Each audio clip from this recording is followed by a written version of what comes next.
welcome to the third episode of the Comicsbound podcast. I am Stephanie Cooke, and I am joined by Mr. Lan Pitts.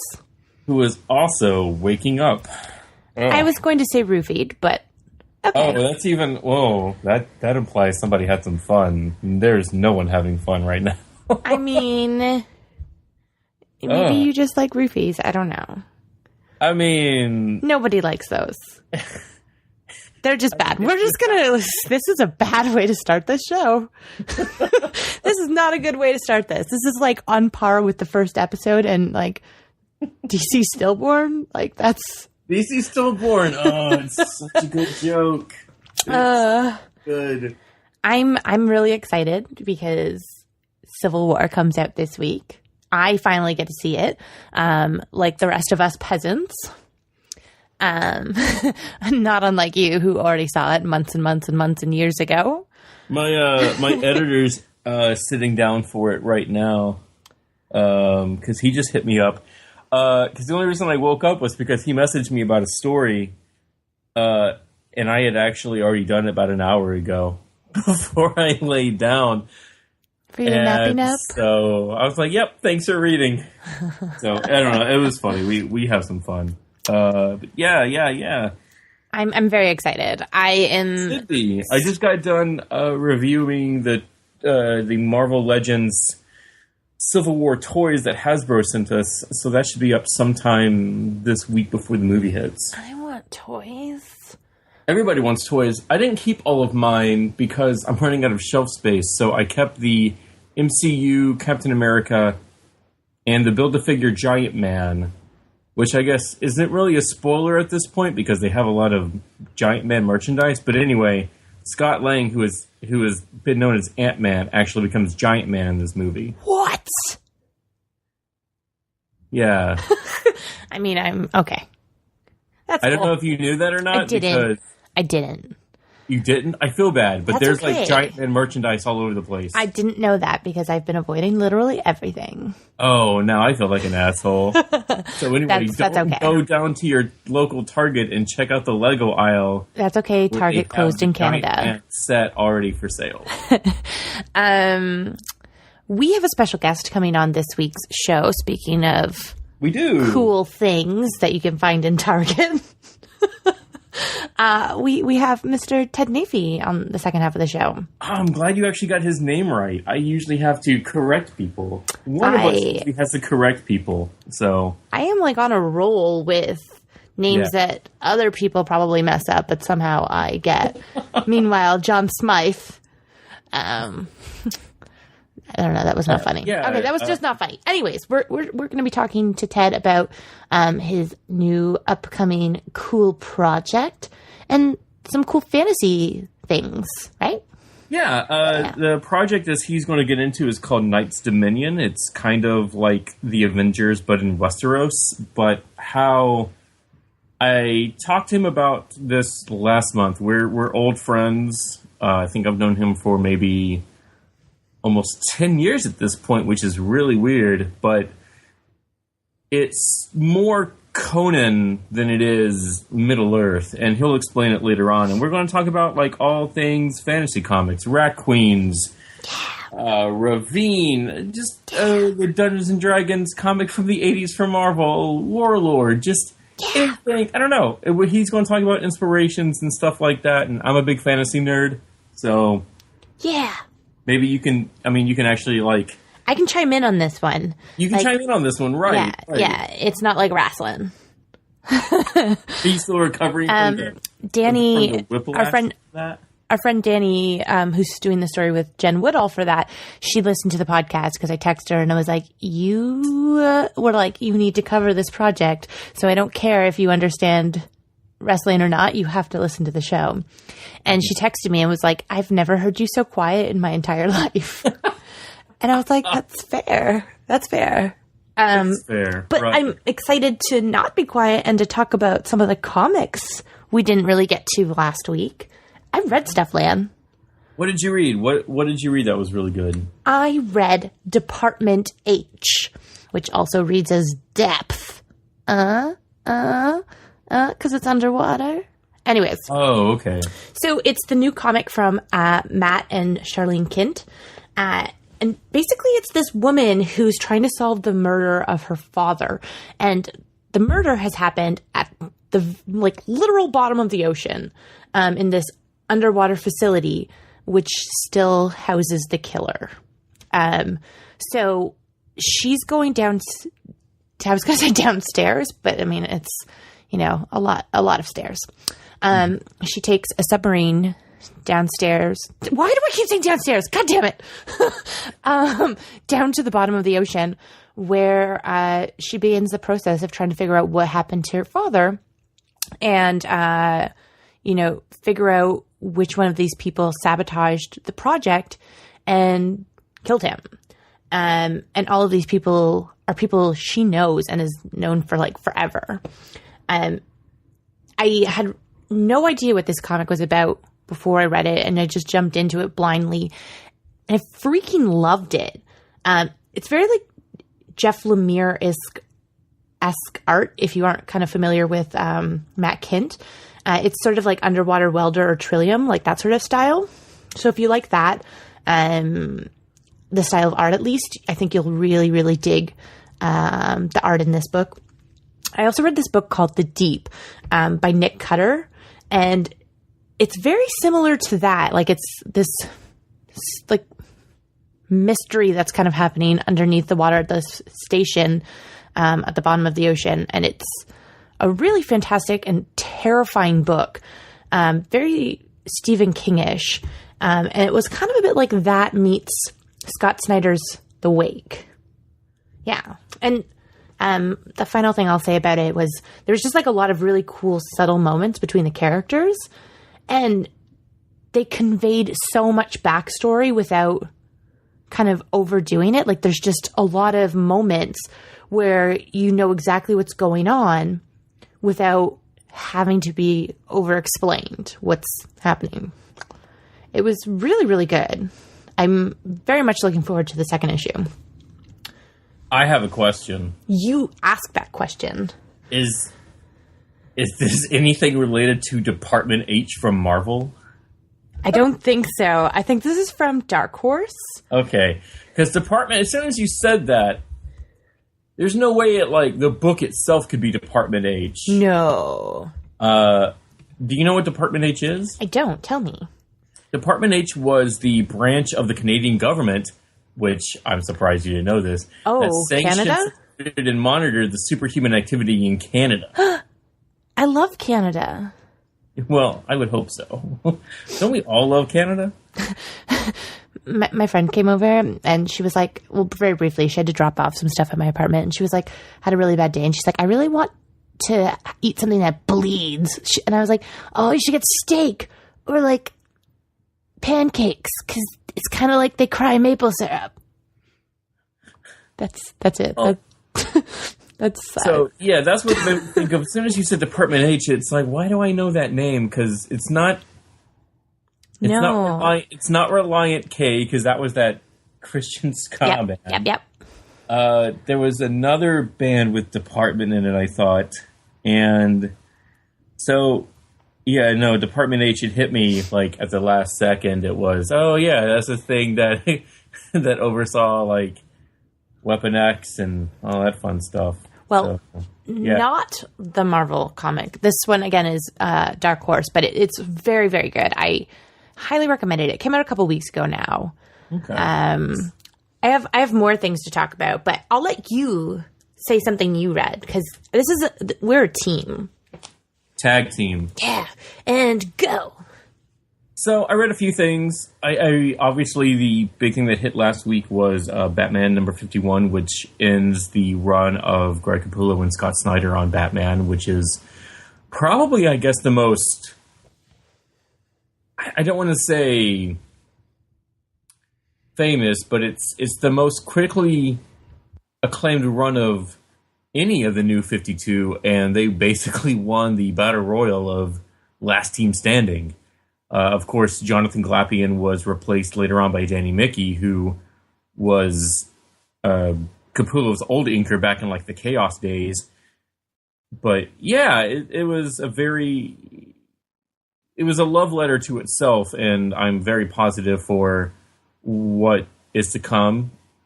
I've seen a few things from Tom King, and I think it's going to be really good stuff.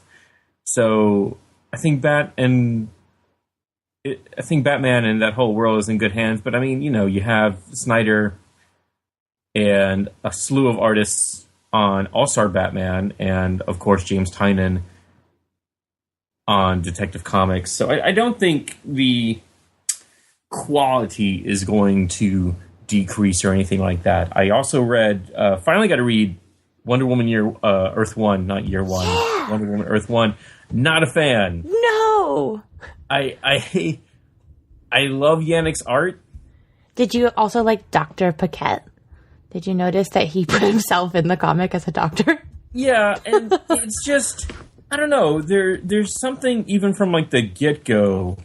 I mean, yeah, you do basically have it being sort of this traditional feminism versus like new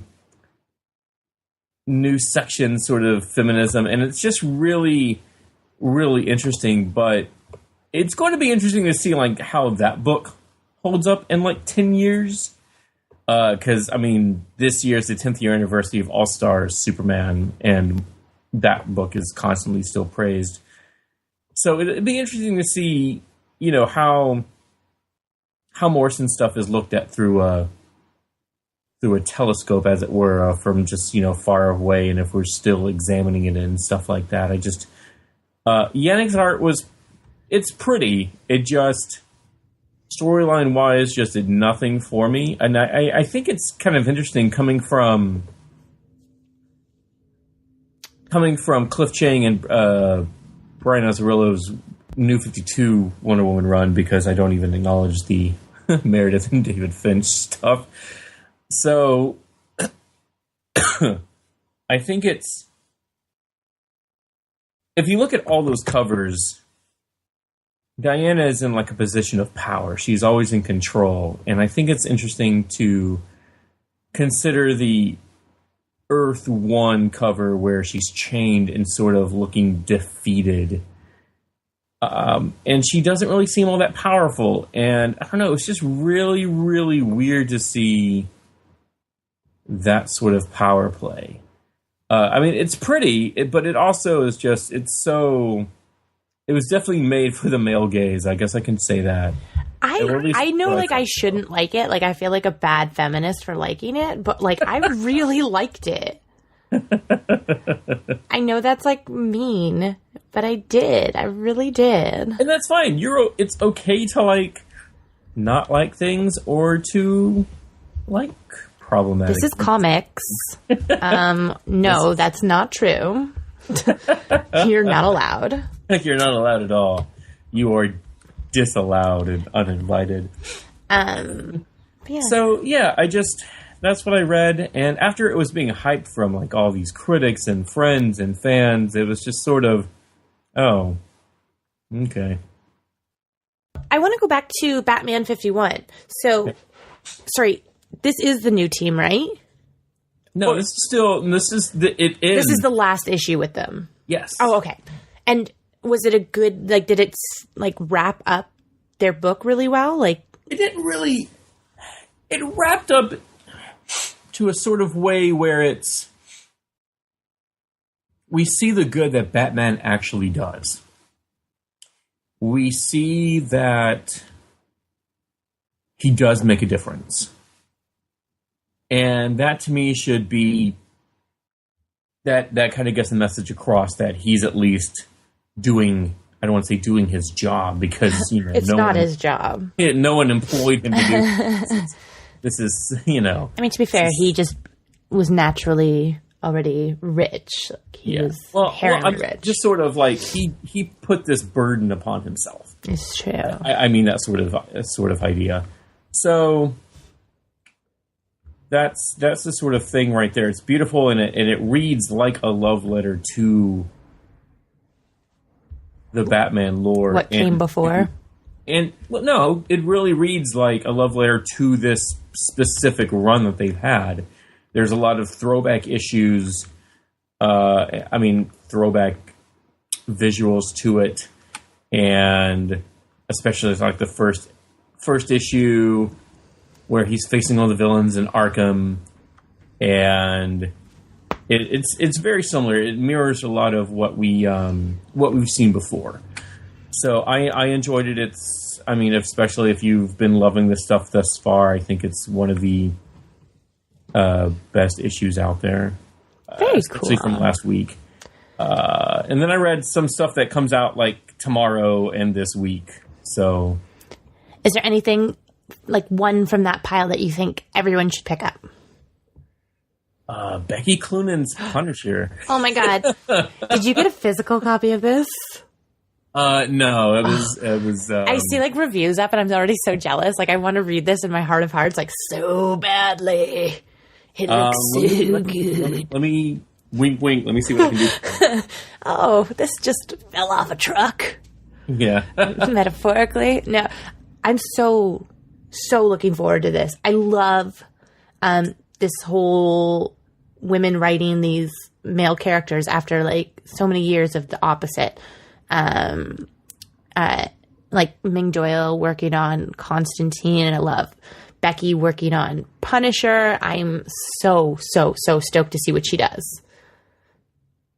So stoked. Yeah. Have you read? Okay, I'm so excited about things in general, and doing new Comicsbound. I had to get caught up on a bunch of things that I really wanted to talk about, and one of them was I Hate Fairyland. Did you read I Hate Fairyland? The Scotty Young book again. It's one of those things in my in your pile. Okay, that's cool. I'm just going to talk about it then. So I read the first issue of it, and I didn't love it. I love Scotty Young's art, but I kind of loathe those baby covers. Like I realize like everyone loves them, but like I like him when he actually does cool shit with his talent. And I think like those are putting his kids through college and paying his mortgage and all that stuff. And I get that, but I was so happy to see him working on I Hate Fairyland because it was just so, such a big project to have him kind of put his talent to work. And I read the first issue and I loved it. And for some reason I didn't follow through with the subsequent issues until the trade came out last week. And I read it and it's like so amazing. It's like this little girl, Gertrude, I think, she goes to Fairyland and sort of that typical kind of like Alice in Wonderland quest. She needs to find a way to get home. It's like Alice in Wonderland sort of meets The Wizard of Oz, except R-rated. Gertrude gets stuck in Fairyland and she winds up there, I think, for like 20 or 30 years, but she never ages. So she basically winds up being like aging and becoming pessimistic and awful and jaded and all this stuff, but all while being this adorable little child. And she is no longer really following the quest rules. Like she's basically just blowing everything up, killing everything that annoys her, and sort of willy-nilly, like air quotes, following the path to the key to her freedom to get back home. And meanwhile, the Queen of Fairyland is trying to kill her because she's like ruining Fairyland. And it's just this fantastically original and fun take on this quest trope story that happens so often in literature and occasionally in comics, but I think more often in literature. It's, we're going to talk about fantasy comics in the second half of the show, so I felt like it was like super relevant to bring up, but it's so good. I highly recommend it. And there's some books that like end okay. Like they're like the first arc finishes and you're like, that was good. That was like really, that was good. But like the ending of the first arc of I Hate Fairyland was so perfect. It was, I couldn't have thought of a better ending myself. Like, it just was amazing, and now I just can't wait to read the rest of it. It's great. Cool. So that's my other thing. And I was going to say Black Magick also, but now I'm sort of irked because I found out, like, as I finished it, and I tweeted, like, this book is so, so, so good. And then they're like, yeah, the next issue of that's not out till 2017. And I'm like, flip a table. Well, yeah, Rucker's got to make that DC money. I really want more. But the one thing, I won't go into, like, the story of that, but, like, the one thing that's, like, really outstanding to me, aside from, like, the story and all that itself, I love how the art is laid out. Like, it's all black and white, and then the magical elements are in color. It's so beautiful. I love that. And, like, you're like, am I imagining things, or is that slightly green? And they're like, nope, that's magical. Like, it takes a second, and then you're just like, I'm not crazy. That's a thing. So those are things I'm excited about. I'm excited about all the things. I'm excited about life. I mean, maybe not really all of life, but like a good chunk of life, and good comic stuff. Life. Yeah. It's so good. And Civil War. Yeah. I feel like a shithead for spoiling Giant Man for you. That's okay. I forgive you. I also got caught up on Bitch Planet too. Oh, all the things. I'm reading a lot. But yeah, do you have any more comics you want to bring to the table? I know I kind of ambushed our comic time with me being like, and this, all the things. No, I want to check out Thunderbolts. Oh yeah, it also comes out this week. I just got a thing. I just got that sent to me as we're talking, like, right now. So I'll definitely check that out, and you should, check your inbox sometime. I like the sounds of this. So, but yeah, it's we should chime in Ted in a minute. Yeah, we're gonna take a little break, and when we come back, by the magic of editing, because that's a thing I know how to do, sort of. Ted will be here to talk about fantasy comics and maybe make fart noises. I'm not just making that up. He said that, not me. He said that. No, I do like the option of replacing every time we say comics with the word dicks.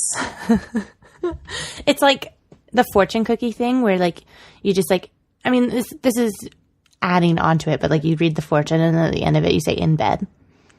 We're all children. We're basically all 5.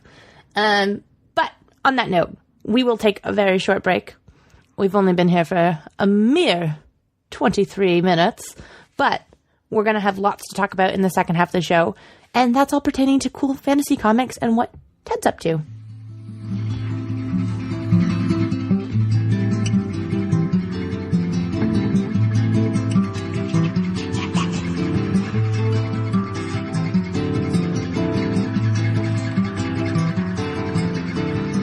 Frodo, don't wear the ring. I know it's very tempting. Yes, you will appear to disappear, but the Dark Riders, they'll know you're there. Yes, Lord Sauron has many spies. Many spies have many eyes. One ring to find them, one ring to rule them all. One ring to find them, one to find them, one ring to rule them all. Ah, yeah. You got to rule them, Frodo. Rule them with the ring. Come on, rule them with the ring, yeah. I am not a conjurer of cheap tricks. You have my sword. And my bow. And my axe. If you want him, come and claim him. Yeah.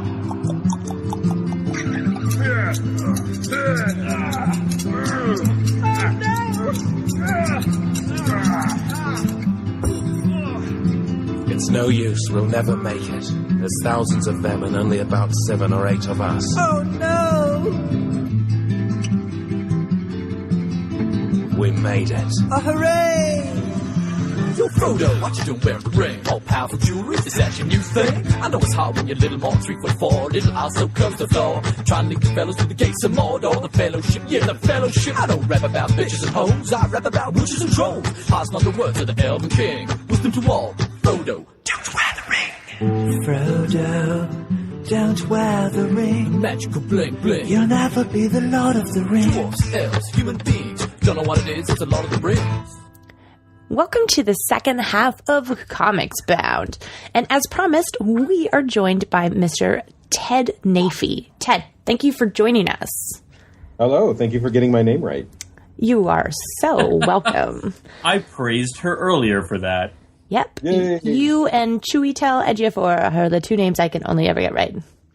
Yep. Holy jeez. Go figure. That was impressive. Say that again. Chewitel Ejiofor. Oh God, that just gives me shivers. It's so good.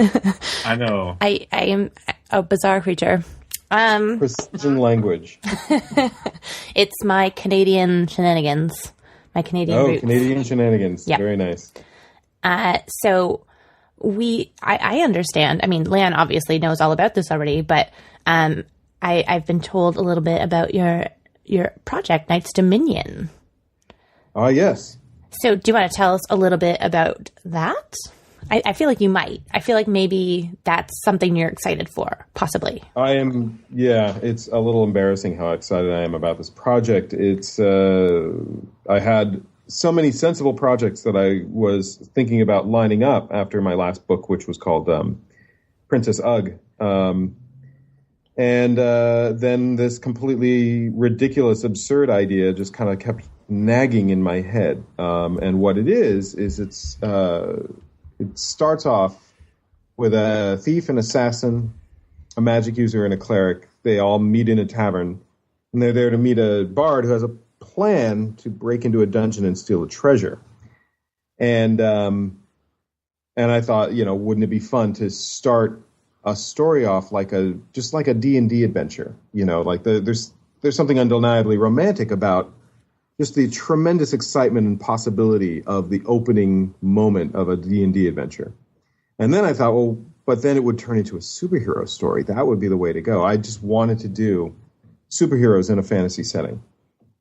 And I wanted to start them off like, a bunch of character classes in Dungeons and Dragons and just see where that took me. And I ended up with this great big epic battle for the very soul of the city, sort of like the Avengers. Very cool. Yeah. So I feel like you are obviously a big Dungeons and Dragons fan. I would be, except for I hate games. Okay. So where did this inspiration to kind of do a Dungeons and Dragon-esque story come from? Well, I always loved the premise of Dungeons and Dragons, and I played it plenty. I just never really got into it because it's not a story. Because at the end of the day, the moral is they all lived happily. They didn't live happily ever after. They just got a bunch of money and leveled up. That's not really, to me, a meaningful or interesting story. And I spent my whole youth playing this game and wondering why it left me unsatisfied. And I realized years later that was why. But, and I understand if Dungeons and Dragons fans are going to hear this and go, yeah, well, then what the hell are you doing? But the reason that I'm doing this and the reason that I wanted to is because the very fact that I found Dungeons and Dragons unsatisfying makes me uniquely qualified to make a Dungeons and Dragons based comic book, because I'm not interested in just recreating a Dungeons and Dragons adventure. I'm interested in starting there and then going into something meaningful. You're taking your interest in it that already exists and turning it into something that, like, something more. It's not Dungeons and Dragons. It's just sort of what you kind of wish it would be in theory. Exactly. I really wanted to start with the just all the promise of the wonderful premise that you always start with in Dungeons and Dragons, but then take it into the realm of story rather than the realm of leveling up and gaining treasure. Because at the end of the day, who cares about treasure? Nobody really loves a story where the moral is the main character gets rich. You know, that's nobody, like, I can't even think of a story where that was the end and anybody liked it. That's probably fair. I mean, Batman's rich, but I mean, he's rich to begin with.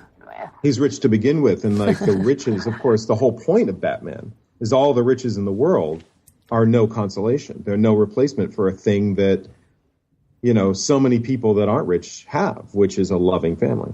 So how do superheroes work in your world?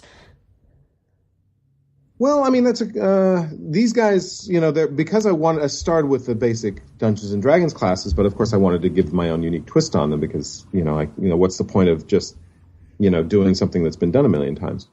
So I have, you know, I started with, like, for example, a Magick user, and I thought, well, I did a little, you know, considering, and I thought, what is a Magick user, like, from historical times? Well, they would be a confidence trickster. This is a person who goes around promising that he can turn all the lead you bring him into gold if you just pay him. Of course, if he can turn lead into gold, why do you need to pay him? Why does he need your money? Which is a question that apparently that nobody ever asked John Dee, you know, or any of the other famous alchemists in history. So I thought that would make a really interesting story, you know, a really interesting kind of reimagining of the concept of the Magick user. This is someone who does understand alchemy and, in fact, uses alchemy in very useful ways over the course of the story. But at the end of the day, his basic means of getting by is he's a confidence trickster. And then, you know, I have an assassin who's essentially a villain, and I have, you know, an acolyte cleric who's just, you know, an idiot. And you know, and a bard who is like a master manipulator, and a thief who's a thief. And they're all villains, but of course the great thing about our favorite heroes is that often they start off as villains. I mean, in a way, even Batman is kind of a villain who is also, if you look at him in a certain light, he's a hero. So I don't want to go on for too much more and give away a ton of this series. We just want to talk some fantasy comics, but is this going to be an ongoing series, or is this a limited thing that you're going to be putting out? Well, that's a good question. I mean, to be quite frank, you know, I on the one hand, I really don't like to. I don't have any intention of just continuing on and on and on with a series that nobody particularly likes. So if nobody likes it, if it goes nowhere, God help me, I will probably let it go. But on the other hand, this is an idea that I just can't seem to let go of, and it just every night I go to bed thinking of new stories and plotting out new stories for it, and every day like some new inspiration will pop up in my mind and expand the world and expand the story. I mean, the thing is, with fantasies and superheroes in a fantasy world, every superhero trope, every crime story trope, all, you know, are open to reinterpretation in an imaginative way, as well as every fantasy trope is open to reinterpretation via, like, what does, you know, like, you take any fantasy concept and you imagine, but how is this a superhero story? And you completely re-engage those ideas, those themes that are typically in fantasy. I mean, you look at Game of Thrones, which is kind of our most popular modern fantasy story, and boy, oh boy, did that world need superheroes. You know, like, nobody's a good guy. Everybody's out for themselves, and like it's so morally relativistic. And I feel like somewhere out in this universe is some kind of semblance of moral absolutism, even if it's just, you know, the crudest things imaginable. There are some moral absolutes. Maybe I'm wrong. Maybe, and that's worth exploring too. But I feel like the superhero concept explores morality, and putting it in a fantasy setting takes the idea that superheroes are kind of our modern myths and takes the modern out and places it back into a mythic setting, and that to me is really interesting. That to me is where you can really unpack the concept of fantasy and the concept of superheroes both and re-examine them in completely new ways. That's awesome. I'm super excited for this. Sorry, and this is Oni Press, right? And it's not out for a little while still, right? Like we've got a little while to go. September 7th. I will have it. It will be ready in time for DragonCon. It'll be ready in time just for my birthday. Hell yeah! Even better. Well, let me know if you want a commission, a little free commission for your birthday. Aw, see, I like you, and I like this book. Yay! Lan, you want to lead us into some, fantasy shenanigans? So, Ted and I have known each other for, I guess, I was saying this about like a decade. Coming up on 10 years, Yeah, and so I have a little bit of privilege with him, and so I've read the first 2 issues of Night's Dominion, and it's really great, and it reminds me that there's not a lot of fantasy comics out there right now. Or pretty much in general. Rat Queens is about to go on hiatus. I think Ravine from Top Cow just put out the 2nd volume last year, maybe, and no one was really talking about it. So I think fantasy comics could be something, a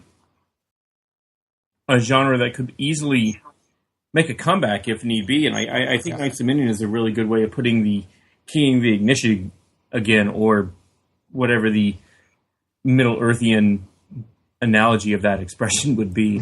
So, So I think it's really what Ted's done here. I think is really cool, and how he's taken these superhero. I don't want to say. He said tropes. I don't want to see superhero tropes, but I think superhero ideas and what we think of superheroes as like a collective consciousness and kind of put them in this fantasy setting, I think should be applied more. I think it's a really good idea. I don't want to say like, oh, well, here's a steampunk fantasy Justice League now, or here's fantasy, Superman. I'm not saying anything along those lines, but I really think when I was growing up, you had the Dungeons and Dragons comic, which I think TSR and Marvel put out. I think it was either under Marvel or Star Brand. I could be completely wrong, but it could be DC. But I know it's one of the big 2 that TSR put out. And you have the Dungeons and Dragons comic, but you also have the Dungeons and Dragons animated show, which is horrible under any and all circumstances. If any of you, and if both of you remember that by any chance. Oh, I have seen whole episodes, and I remember literally nothing. Literally nothing. So there was a barbarian.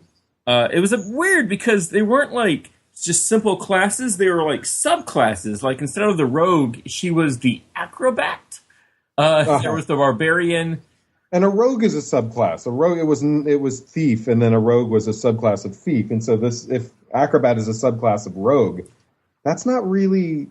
Yeah, that gets a little bit crazy. No, because rogue was the main class, and then thief is basically how you use it. Because rogue was also the main class for like assassin, sellsword, and something else. Well, remember, I stopped playing D&D in 1985, 86. Ah, cool. I think I played a little bit in 87. I stopped playing about a year ago when I took this full-time writing gig, and writing full-time now, you basically, like, I'm just tired. So I had, like, a weekly game with my friends, and we would do it over Skype, and, I mean, after, like, 3 characters, me dying, I'm like, I gotta do something good here. Yeah. So, but I mean, we built a story. Like, we had our dungeon master, like, actually construct a story, and it would go over, like, a certain amount of time, and then that would end, and then we would do something else. So, I don't know. I feel like, and then we also, I think Ted and I recently had this conversation about the Dungeons & Dragons live-action movie that came out in 2000 with Thora Birch and Jeremy Irons. And that wonderful work of cinematography. And so good. The main actor was Justin Wall, who was the second Jimmy Olsen from Lois and Clark: The New Adventures of Superman. So this was in theaters. Stephanie, do you remember anything about this? Very, very, very vaguely. The best thing that happened about it is it spawned one of the funniest film critiques I'd ever read. on a website called the Brunching Shuttlecocks. What a fucking name! Yeah. That's amazing. So yeah, what was it was Lor Snyberg. I don't know if you've heard of him. I think he went on to write for Gizmodo or something like that. But it was just hands down. It was I think my favorite bit was it tells you something about a movie when you were sad that a Wayans brother died, which I thought was cruel because I always kind of liked the Wayans brothers, but you know. Oh, what was his name? What was it? He had a dumb. I think it was Snail. It was Snail. I don't know, but that's what it was. Don't ask me why I remember this or how I remember this. I have no idea. He is stupid. It had a Wayans brother, and I mean, and on paper, it all was kind of cool. It had Tom Baker in it, kind of sleepwalking through. It had. I do not remember it. Yeah, you don't remember Tom Baker? Oh yeah, he and he was utter like if you blink you missed him, and he had nothing to do. Oh, and the other one it was Richard O'Brien of the creator of Rocky Horror Picture Show was also in it, and he was also just like, oh wow, Richard O'Brien, except for that he's in this movie. That is so sad. Yeah, and you know, of course, Jeremy Irons plays the main character, and like, God, you gotta hand it to that guy. Like, no matter what he's doing, he goes all the way. He commits. Yeah, yeah. But we're getting off track. I mean, you know, it's sort of on track ish. Okay. No, this is exactly what we wanted to talk about. But what were some of the like fantasy comics that you grew up like? We had like, it just seemed like there was a lot more. Well, I mean, I was reading, when I first got into comics, I was reading Heavy Metal magazine and getting all the, badly translated French comics. And a lot of those were, you know, like not the most amazing stories anyway. And if they were amazing, they were also inexplicable. I mean, you know, at 15, I was not really ready to unpack Hodorowski's Black Ink Owl story that was drawn by Moebius, which arguably is fantasy, although it was more sci-fi. But, you know, really, when it comes to Moebius, what's the difference? Right. Snortle joke at a Morbius reference. Snortle joke. I know.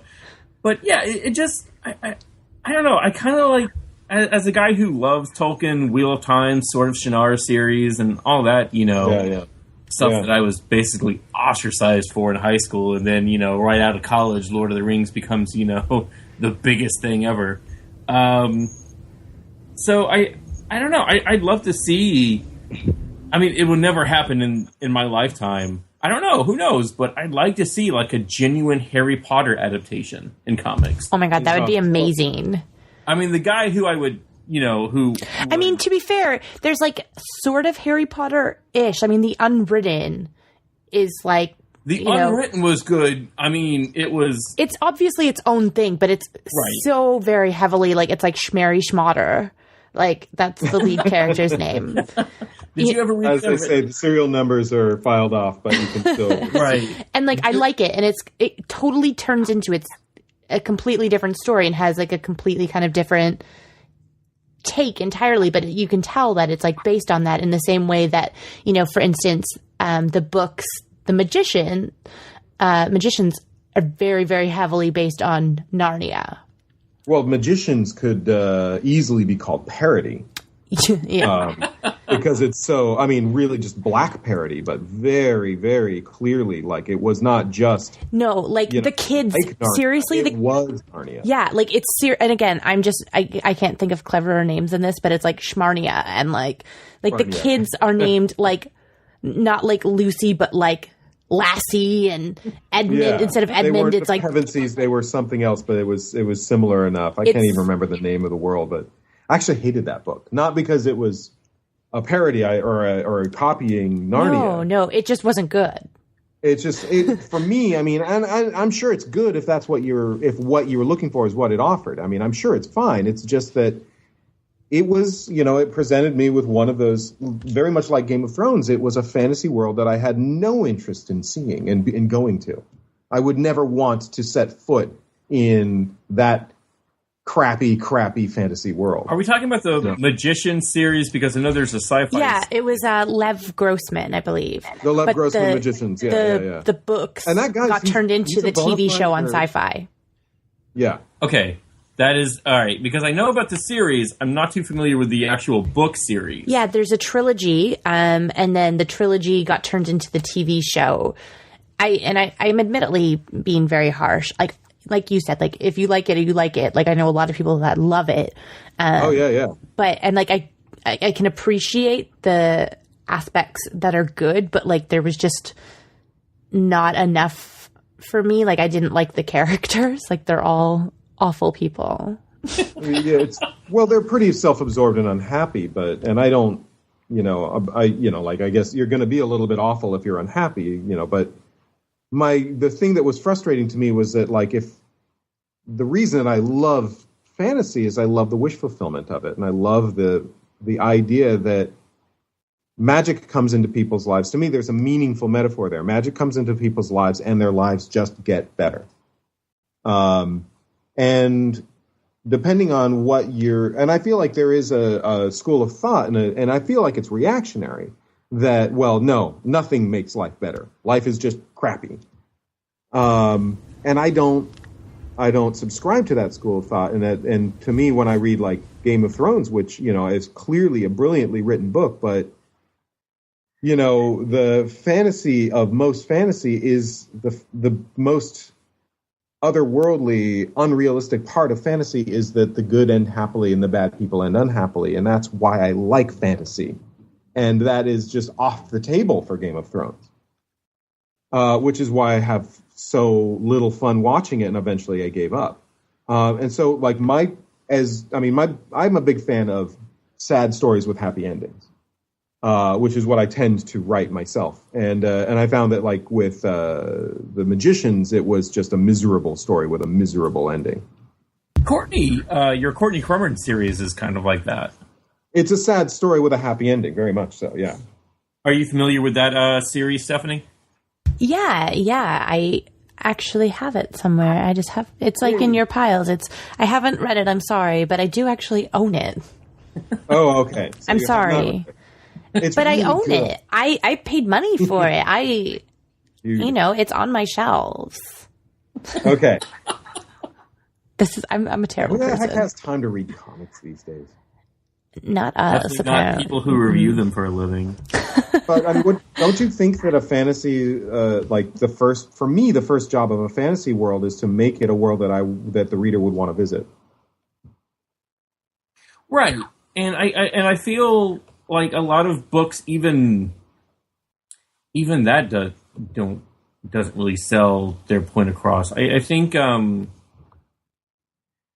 I mean, that's why I'm kind of burnt out in some aspects for a lot of things, and you do have several things being retreaded over and over, but I don't know. That's why I'm looking for a comeback of something like just good old medieval fantasy stories. Like, I want to see mages and thieves and bards and snake goddesses and raven, whatever the case may be. Sure. I mean, you know me. I love Masters of the Universe, and Masters of the Universe is kind of, Well, I would also argue in favor of Masters of the Universe that it is not a medieval fantasy, that it's a mythic fantasy, that it has, it's based on Conan, which had more to do with, old Greek myth than with what Tolkien was doing, which was much more modern. Well, yeah, no, He-Man is, super science and sorcery kind of merging together. Science and sorcery. The best. Two great things to taste great together. Yeah, especially like Thundar and stuff like that too. So, and you can mix them up any old how. I mean, technically, what is Star Wars? Science and sorcery mixed together. That's why Star Wars, everybody, like clear thinkers look at Star. They don't see sci-fi; they see fantasy in space. Yeah, no, I definitely see space fantasy. Mm-hmm. Mm-hmm. Yeah, but like with in my personal opinion, most great cinema, it peppers the fantasy aspects very lightly. So you're not like, if you hear the story of what Oliver Stone had originally had planned for the Conan movie, it ended in they go to this demonic realm and like destroy armies of demons and stuff. And one, it was probably going to be unfilmable. And even if it was, like, if they filmed it now, that would just kind of get ridiculous. It'd just be crazy, dumb CG world, very similar to when Spawn went to hell in that horrible Spawn movie. You know, like at the end of what they decided instead with Conan was to, you know, tell the story almost as though it could have happened in history and pepper the fantastical elements so lightly. One giant snake and one incident when a man becomes a snake, and that's it. Well, you also have the other ones, because there's, you know, how many Conan movies? There was the Barbarian Destroyer. There's one Conan movie. No. What? No, there's not. Well, there were some sequels, very much like there's a sequel to RoboCop. I feel like you're making him relive things he doesn't want to relive, Lan. That happens a lot. Did you ever see Thank the you, Jason? Stephanie. I was yes. He wasn't getting the hint. Oh no, I don't. I went to see Conan the Destroyer in the theater when it came out, and I was a big fan of Grace Jones at the time, but it was still just a terrible, terrible movie. Did you like the reboot? I did not bother to see the reboot. Okay. You should watch if you want to like kill a good like maybe 2 hours on any drunken Thursday. I mean, you know, sure. You should definitely check it out. Yeah. I just don't like ruining my memory of the original, and I don't want to end up disliking what's his name? Actor's name. Jason Momoa. I feel like that I've learned that I have to distance myself from certain properties that I love because they just don't live up to them. And like, you know, I used to like a lot of books that I love. Like there's things that I, you know, regardless enjoy, like Harry Potter and Lord of the Rings, despite the changes. But then there's other things that I really love in book form, and I see them in their movie adaptations, and I want to like throw everything at the theater screen. Like, I'm like, why would you do this? And I've started to, I have to like take that step back where I'm like, okay, I either need to accept this as not the original. Like, I love it as the thing that, you know, it still is there, and like I separate it, or I just don't see it. Like, I need to like teach myself those things because I just get like, I used to get so angry. Can you give us an example? I'm trying to think of a good example where I really, really hated. This one, I really love this book, which is actually really sort of this more sci-fi fantasy in a lot of ways than a romance film, but like The Time Traveler's Wife. Oh, yeah. So fantastic. The book is so good. And the book, a lot of people are turned off of it because they think it's this romance novel. And it is, but it's an amazing romance yes. novel. It's a brilliant romance novel. Yes, but it's like the Cloud Atlas, or not just Cloud Atlas, but you know, like it's this epic scale story first. Like it doesn't set out to solely be like kind of fluff.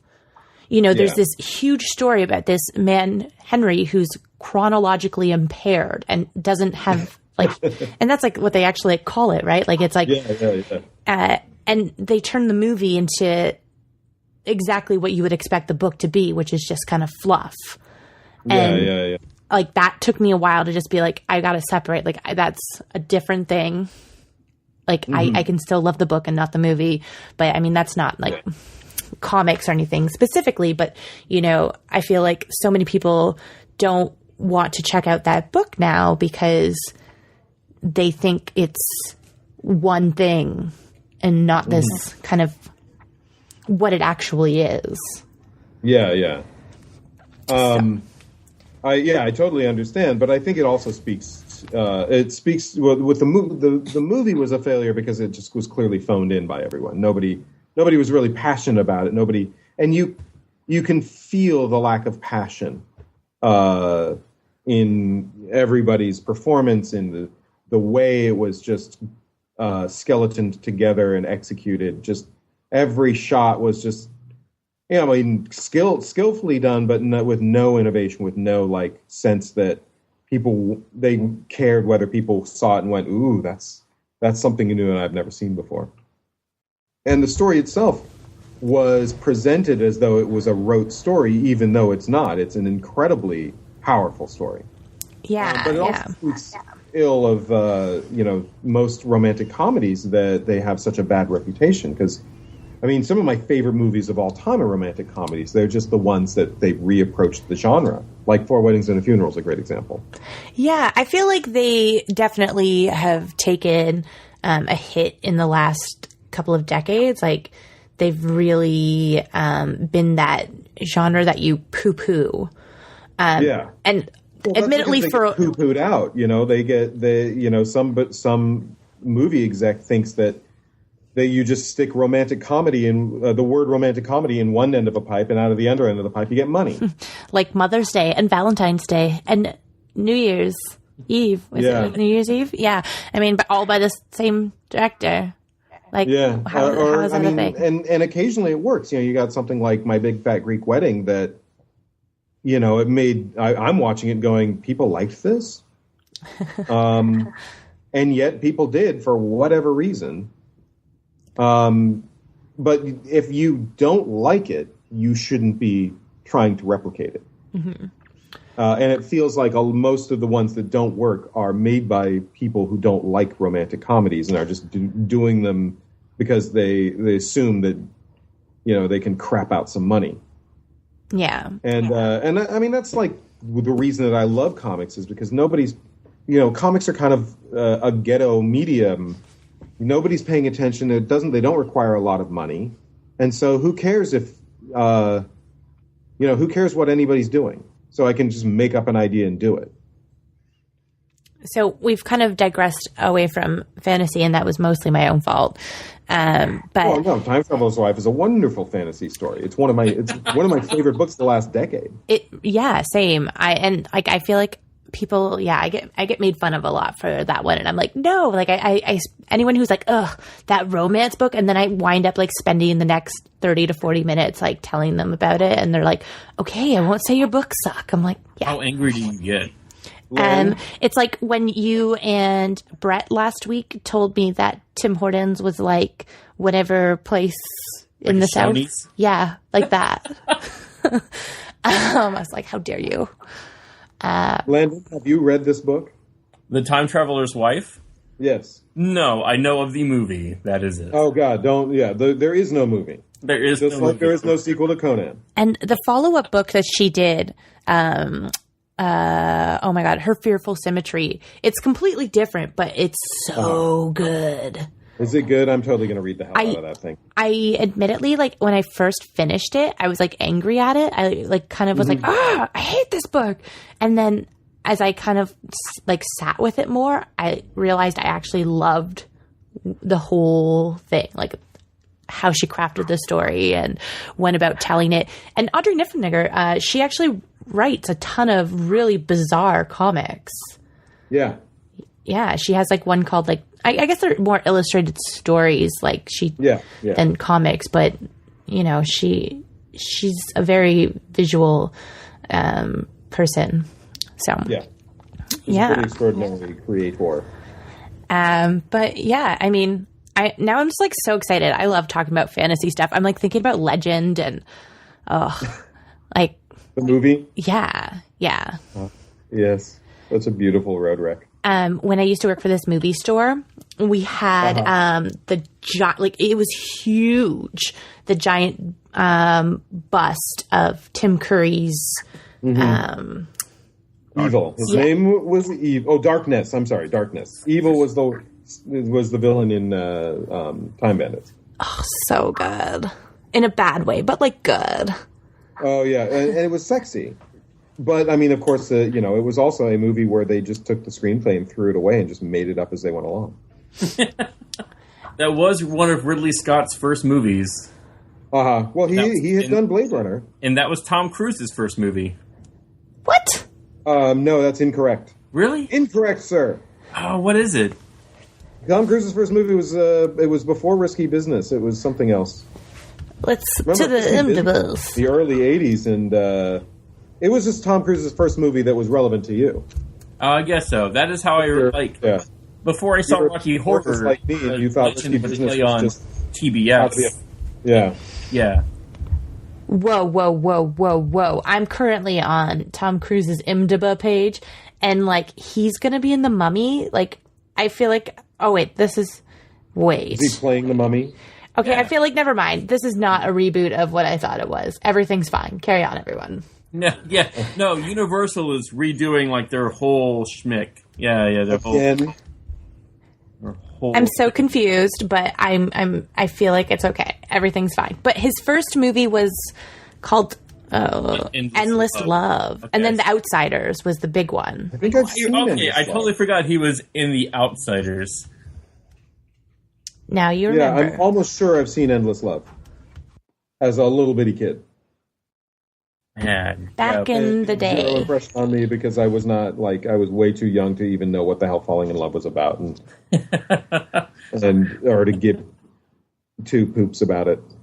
I mean, I'm trying to keep my interview unsalty. By the way, I hope you appreciate it. oh, I know, because usually you have such a salty mouth. I am a bit of a salt mouth. Arr. So We are. it's okay. We use language here. It's totally fine. But I mean, do you guys remember like Lady Hawk? I remember Lady Hawk being like my favorite love story. Michelle Pfeiffer.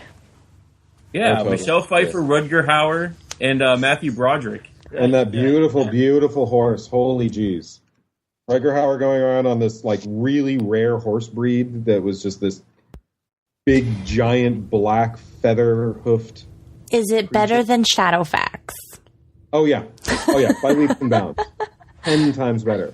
Okay. I'm sorry. Yes, it is better than Shadowfax. Because they didn't really make a big deal out of it in the movie because the movie was just a bad movie and didn't know how to tell a story. But the actual story of them actually finding this very, relatively rare breed of horse and putting it on screen for the first time, and it just seemed otherworldly. Because it was a little like a draft horse, but the whole thing was just gleaming coal black, and had big feathery hooves and this big glorious mane and a neck thicker than Batman. Yeah, no, this horse's color absorbed light. I have to go look this up. I need to go find this. So I guess for those uninitiated, This was nominated for 2 Oscars? Yes. What were they for? I'm looking. Best sound and best effects, sound effects God. editing. I would like to also call out that Lady Hawk had a soundtrack by the Alan Parsons Project. Oh, And it that is- I did not know. It is quite easily, just by leaps and bounds, it is the lamest fantasy movie soundtrack in history.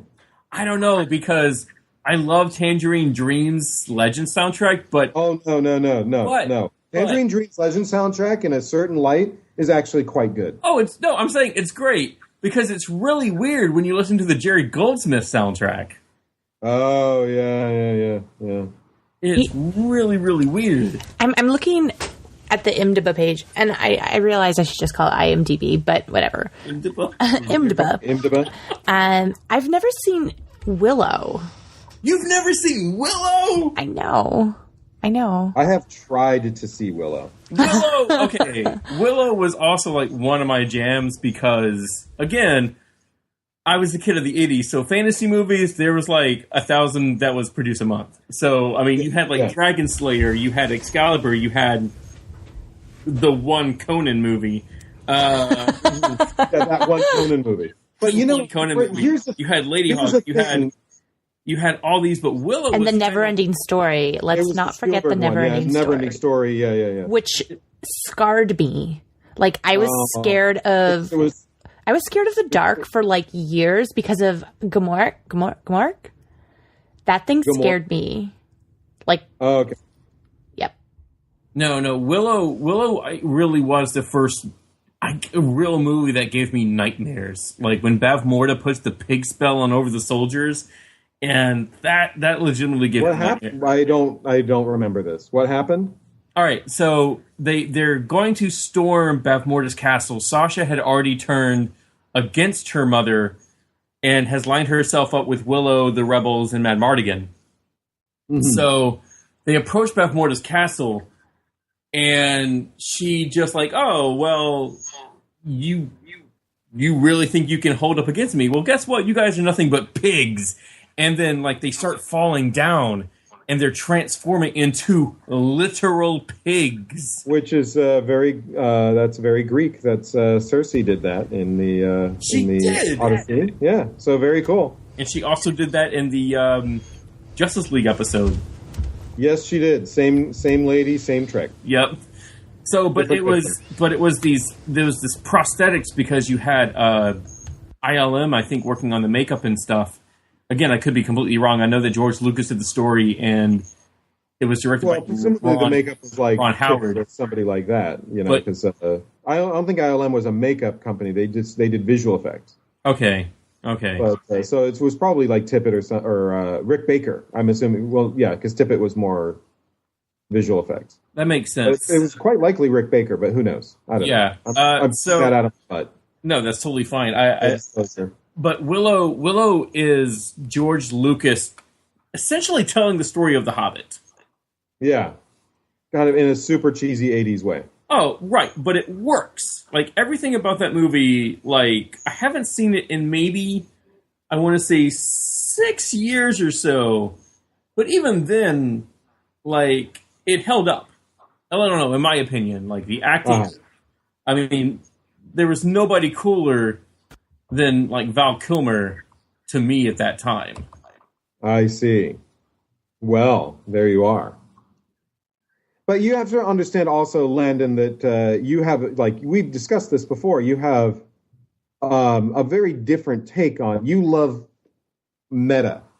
You love stories like self-aware, goofy ideas that are kind of winking at the camera a lot. And I always find that distracting. And rightly or wrongly, I prefer stories that are a little more in earnest, whether they're cheeseball or not, than stories that are a little too winky.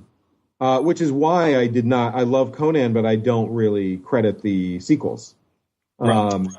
And which is why Willow kind of felt very meta, like a meta Tolkien story. Like it was Tolkien very deliberately through the lens of this. Yeah. Yeah, no, it was, instead of the ring, it was the Daikini, or, human baby. And he finds a fallen warrior and, his best friend who defeated an evil witch. I don't know, but the stop motion of, like, when he kills that thing and it goes into the water, then turns into, like, that Hydra beast. I don't remember it very well. Dude, you need to rewatch Willow. Do I need to rewatch Willow? Do I really? And apparently I just need to watch it for the first time. Yeah. I'm endorsing. We could ignore Landon.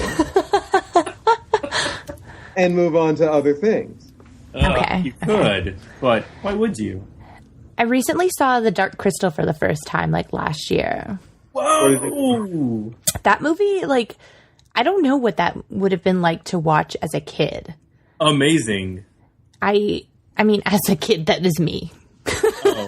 I don't know. As a kid, that was me. That was crazy too. Even from, I don't know, like me and my brother would just joke around, just screaming randomly, "Trial by stone!" Just like, just being weird with each other. I mean, that was like a thing growing up. Yeah, but Dark Crystal was trippy as a kid. Yeah, like, I feel like that and Labyrinth go hand in hand to me. Oh, yeah, absolutely. Yeah. I don't agree at all. What? Jim Henson fantasy? Yes, but Labyrinth is a very different experience. Oh, I think they go hand in hand, though. Because, I feel like the thing about The Dark Crystal is that and I haven't seen it in a long, long time. But I don't remember this. I remember the girl, like, just... They're falling and they're falling off a cliff, and then the girl sprouts wings. You've been given no warning that girls have wings in this world. I kind of object to the idea of girls having wings and boys not having them in general because, I don't know, it feels a little weird and, pedestal-y. Does that make sense? I want to cut you off, though, because here's the deal. Yeah.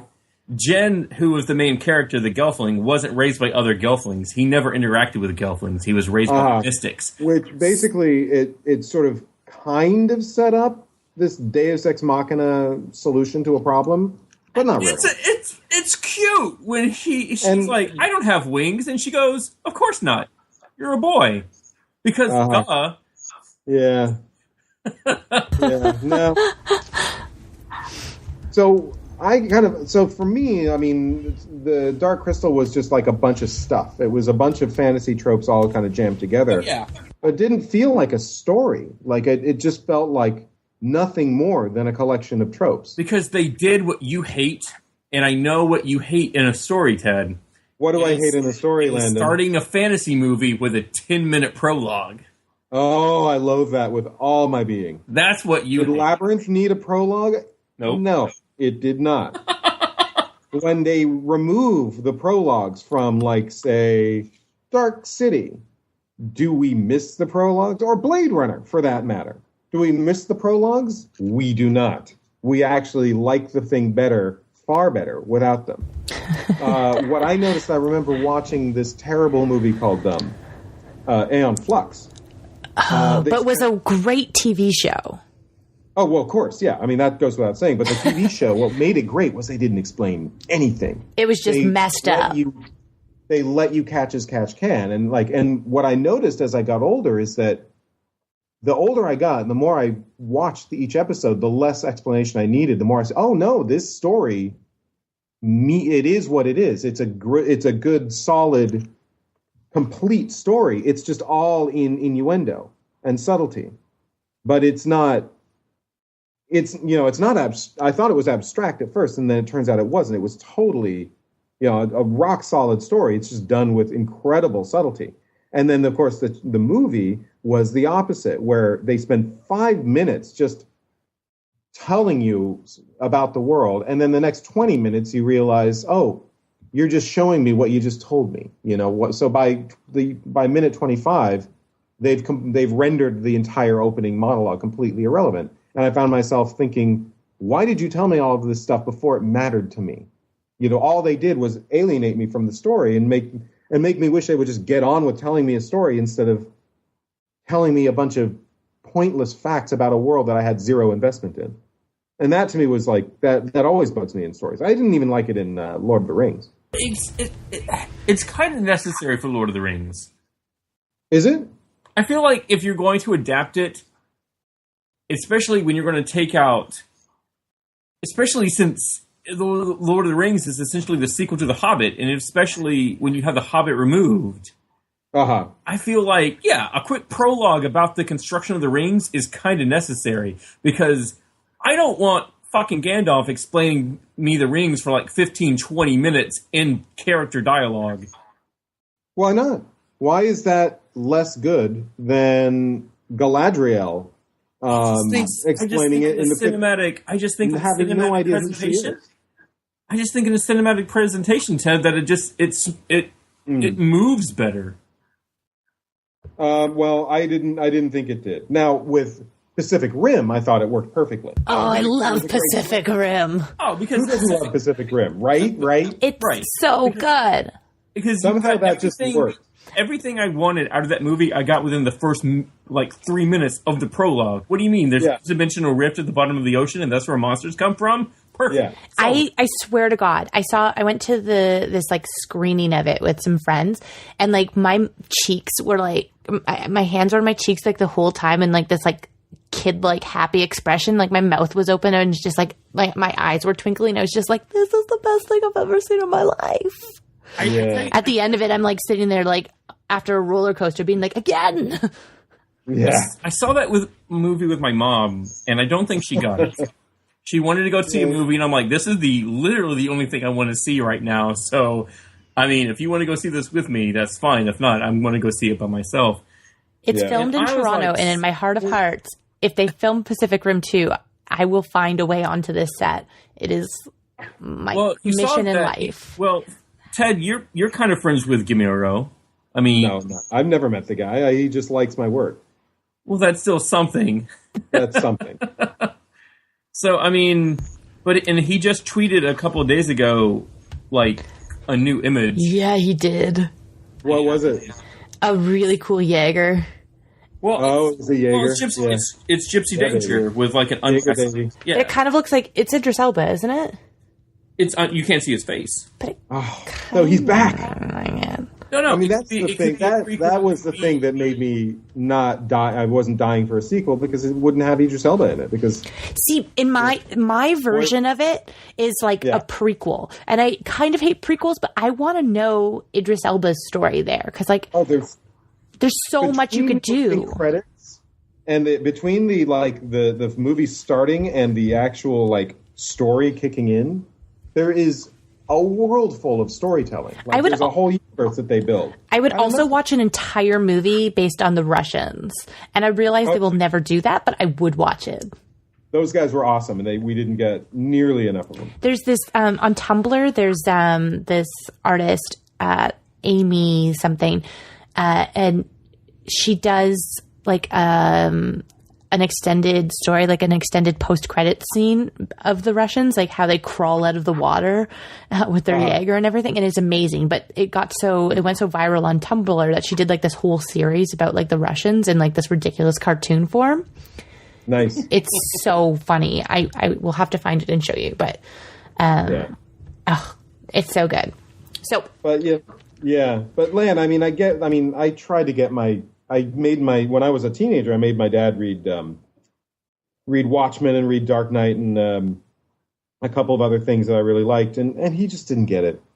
Well, no, that was but see, at the same time, I still think Pacific Rim is meta genre. Like, it got to a point where I was like, I actually like stood up and applauded because it was the fact where like their power systems had gone down. And then, like, there's nothing else. I was like, oh, there's one thing. Initiate the chain sword. And I was like, yes. Fuck yes. Absolutely. Yeah. That's what you get. The chain sword, which chops through all plot devices. Hooray! I just feel like... But in an awesome way because it's awesome. It is, though. But I mean, This is not the wings on a Gelfling. This is just pure awesomeness. I mean, not that wings on a Gelfling in theory aren't awesome, but like... I like your backpedaling on that. Like, yeah. We're starting to run a smidge long, so I'm gonna be the responsible adult that I am most certainly not. What we're gonna end things by?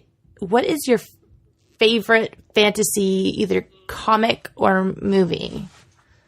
Lan, do you have one? Of all time? Man, Okay, because we just listed like a dozen. Yeah, but like, what would be your pinnacle? I mean, that's a tough one. Jeez. No, I want to say if there's something, I don't know. I'm guessing I'm going to have to say Return of the King. Return of the King hit all the notes for what the movie or the book? The movie. Oh, okay. She just said fantasy comic or movie. Yeah, I mean, because like books, that's like a whole different can of worms. Yeah. So, like, I know because like, the books are. That's another show. That's like Ted Naifeh comes and joins us for part 2. Yeah. Sorry. Yeah. And we discuss fantasy books. Because you know, the thing about the reason fantasy works so well in books is because you can fill in all your own details, and what fantasy art proves to us is that, you know, fantasy kind of requires details. It lives on the details. You know, that's what allows the genre to breathe. So the ones with the most details seem to be the ones that work the best. But as far as comics, I mean, that's a tricky one. I mean, I just haven't seen a lot that press all my buttons. Usually it's like, I love this artist, this fantasy artist. I'm a big fan of the French artist named Drouillet, who's, you know, he's not Drouillet. He's not a great artist, Drouillet, right? Drouillet, yeah. Yeah, Philip Drouillet, yeah. He did, he was in the same school as Mobius, and I fell in love with his stuff maybe like 4 years ago, and I like recently discovered, and it's really good. It's bananas, and he's not like a great artist, but he's an artist that just, he's so bananas that it doesn't matter. So I was a big fan of him, and I was a big fan of Moebius and Kaza. Yeah. Back in my teen years, and I loved all that stuff, but I never quite found the fantasy work that was brought in from Europe that was quite right, or the American fantasy work, because so much of it was just too steeped in American traditions, which were, one of the problems with comics is that they tend to get stuck in traditions. They think that the traditions are a necessity, that genres are a recipe that you have to follow, and if you don't, you're ruined. And so, and I don't think any of them worked for fantasy. So it's hard to say, is there even such a thing? I think the best American fantasy comic I remember reading was one where the X-Men went to Asgard. And it happened to be illustrated by Arthur Adams. I'm sure many of your readers will remember this book. And it's a great little fantasy story. It has elves and dwarfs and, great warriors and idiot jackass warriors. And just, it's a great little story. And it's also a superhero story. And it also proves that superheroes and fantasy work very well together. See how I write that together? Yeah. Yeah. But fantasy comics, though, I think as a whole, it's hard to beat Sandman. Does that count as fantasy? I guess it must. Absolutely. Yeah, never mind. Why did I even ask? Stupid question. All right. And what about you? Ooh. Stephanie, what about you? For me, as far as movies go, it's Lord of the Rings, all the way. Yeah. I saw those movies when, I was in high school, and I just saw them continually, and mostly, admittedly, because I lived in the middle of nowhere, and it just seemed like a really cool thing to do, to spend 3 hours of literally every day watching Lord of the Rings. But I loved it, and that was, I think, one of my first experiences with just kind of really geeking out over something insanely, and just kind of putting all of my money into action figures and posters and the DVDs and the extended editions and you had all to get that those stuff. Extended editions. Yeah, the extended editions are on Netflix now too, and I'm oh no. Oh dear. Yeah, I know. I'm I have the Blu-ray, but now it's so much more convenient. Netflix version, therefore, not that it's at all different, but it is though, because when I own a lot of Blu-rays, I still own a lot of physical things like comics, books, movies, but the Netflix factor is this monster, because choosing a Blu-ray is this project. You have to go out and be I'm going to watch a movie, whereas putting on Netflix is a hobby, this weird sort of thing that you do for the heck of it, and then all of a sudden Lord of the Rings is there, and now it's just literally at your fingertips. You don't need to be you know what's great? I'm gonna go dig out the Blu-rays of Lord of the Rings. It's just there. Totally right. Yeah, and that's changing everything. That's gonna change everything, which is why I think that Netflix is basically the place where I think the future of TV is going to go. Yes. I mean, you look at the way the TV shows are being received on Netflix, and it's it's a wonder there aren't more being put out there already. But that is another topic entirely.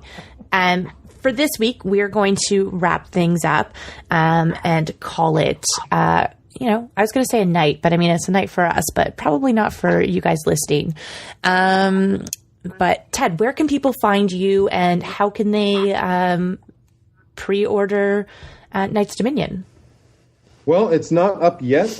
It will be up on. It's going to be solicited in June in the Diamond catalog. So go to your comic book store and find me on Twitter, Facebook, Tumblr, and Instagram. And I also have my own website, tednaifeh.com, which is going to get the full upgrade treatment very soon, and I will have information on when to go to your local comic book shop and demand that they carry Knight's Dominion, which is going to be the best thing since sliced bread. Awesome. You can find us, on the Twitters mostly, we technically have like a Twitter account, an official one, but we're not really using it yet. It's just sort of there. Individually, I'm at Hello Cookie Lan. I'm at Pitstoff with an underscore. Yes. You can tweet us collectively also at Rogues Portal. And yeah, make sure you're reviewing us on iTunes. Right now, this is our 3rd episode, so it's very important that you say good things about us on the internet and share and tell people that we're doing cool things and talking to cool people and, promoting cool books if you like what we're doing. If you don't, don't say anything. But we're on iTunes. We're on Feedburner. We just got put on Google Play, so you can get us on Android. We're working on Stitcher and all kinds of other places, so you can have the Comicsbound podcast pretty much anywhere. And again, on all of those places, just if you have the option to review us, please do. Please share, and please let us know what you think of the show. And if there's anyone that you want to hear us talk to, like the awesome Ted here, give us a shout. And until next week, have fun, read comics, enjoy life. Later. Have fun, read comics, enjoy life.